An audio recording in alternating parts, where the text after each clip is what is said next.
Chris, I was born in 1946, the oldest of 6 children from Rockford, Illinois. My dad was a roofing contractor. My grandfather and great-grandfather were roofing contractors. Business started in 1888 in Rockford.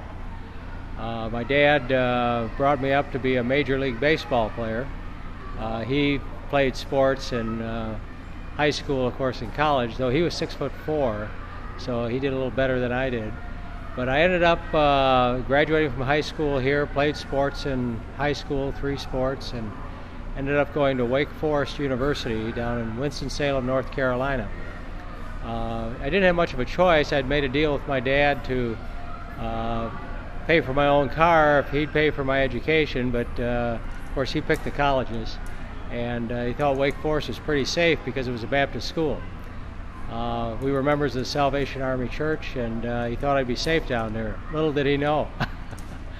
Well, anyway, I got a great education at Wake Forest. It's one of the top business schools in the country, and majored in business, got a bachelor's of business administration. From there, of course, I graduated in 1968. Had to go an extra semester for the business. And then, of course, Uncle Sam was calling, so I enlisted in the U.S. Army just the morning my draft papers arrived. And my dad gave me good advice. He said, if you're at war, you need to be an officer, and they need good leaders. So I ended up going through basic AIT and then, of course, Officer Candidate School, Fort Sill, Oklahoma, artillery, even though I wanted engineering, but they gave me combat engineering AIT. I spent 3 years in the service, 2 years overseas, came back off of active duty, and I didn't have to do any reserve time, but I was talked into going into the Army Reserve by a colonel from out of Decatur. They needed a commander in Rockford, and I was a first lieutenant, promotable to captain. So I ended up commanding not just the one unit, but I commanded both of Rockford's reserve units, 3 years each, and pretty much went to work for my dad is what I did, because the family company was there and they needed help, and so I got in the roofing business. But there's more to the family than just roofing. My grandfather was a great developer, and my dad in his own right was a developer. So we were always talking about land. My dad served on the Park District Board, and so did my grandfather, and they were really probably most responsible for helping get all the land that Rockford has now for golf courses and all these great facilities for the kids and the families. And of course, Dad passed that on to me. He said I had to take his position on the Boys and Girls Club as a board member, and then of course I got involved with the Park District, and I was doing quite well as a developer.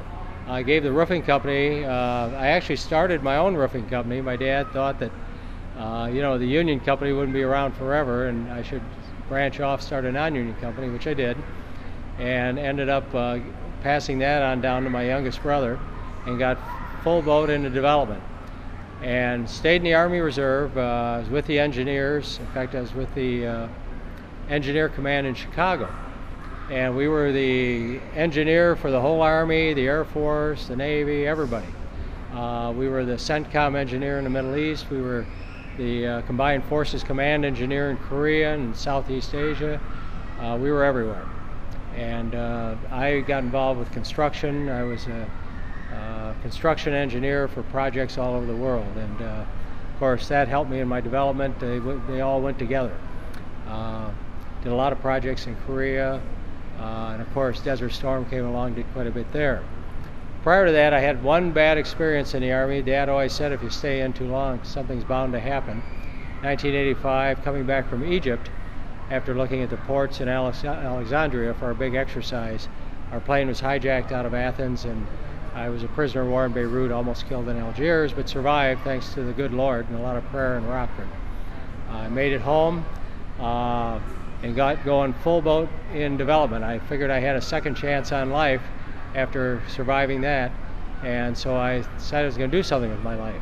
So not only did I develop properties, where we're sitting here in the Carlson Ice Arena, we named it after our family, mainly my dad and my grandfather. And it's a great facility, but it's part of a much bigger development. We did 400 acres here. We did residential, single family, multifamily, senior housing, but primarily commercial. We're primarily commercial developers, and we did everything. It's a beautiful town here, actually, in this 400 acres, and the ice arena is a real great activity center. Serves over 250,000 visits per year, as the largest indoor playground in the Midwest, ages 0 to 12, and it's just packed now with kids, and it's just a great place for families. We followed that up with a baseball stadium. Being my dad was involved with sports, I was involved with sports. My dad always wanted to build a big baseball stadium. He built 5 for the Pony League and the Little League, small ones. So I built the big one right out on the interchange, and we had a baseball team for 10 years with a group of investors. And prior to that, we had a group of investors in the community, and I was part of that for a CBA basketball team. And really helped get the spirits up in Rockford. And Rockford being an industrial town, we really needed to do things for the kids and the families. We had a lot of unemployment, and there was a lot to be done. As far as development goes, besides building shopping centers, industrial buildings, everything you can think of, ice arena, we've also gotten into hotels in a big way. One of our hotel people has done 27 hotels over the years, so we're quite acquainted with that. I've owned franchises, and we love doing hotels. It's big business now. And we also like doing developments around our hotels. We do more than just one type of product, as I've talked. We do just about everything. So we're acquainted with everything from fast food. We've done funeral homes, car washes, and we can pretty much identify the needs of the area and follow the market. We have a new company now with younger people. We have C&E Development. All of my people from the original company have retired, and we're off and going, and I've got a young new partner, Chad Enchef, and he's quite a guy, and he's done a lot of work himself, even though he's just a young guy. We're looking for work, and we're willing to travel. As I said, I went to Wake Forest down in North Carolina, got a project going on down there, and when everything slowed down in Rockford, we traveled. We did a project in Miami, Florida once, back in the early 80s. We've done work in Arizona. We pretty much covered the gamut. One thing that's moved us around the country has been the Native American tribes. We have 17 up in Wisconsin, actually I think 19 reservations, and we work with all of them because they're just across the border on all kinds of projects, hotels, entertainment, clinics, you name it.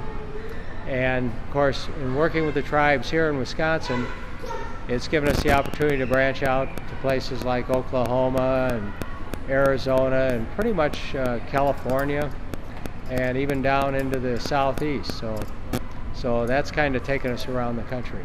And we do a lot more than just build. We develop, and we also can help find financing for these projects. So anyway, we can do a lot, and we've got a good company, and we're really interested in quality.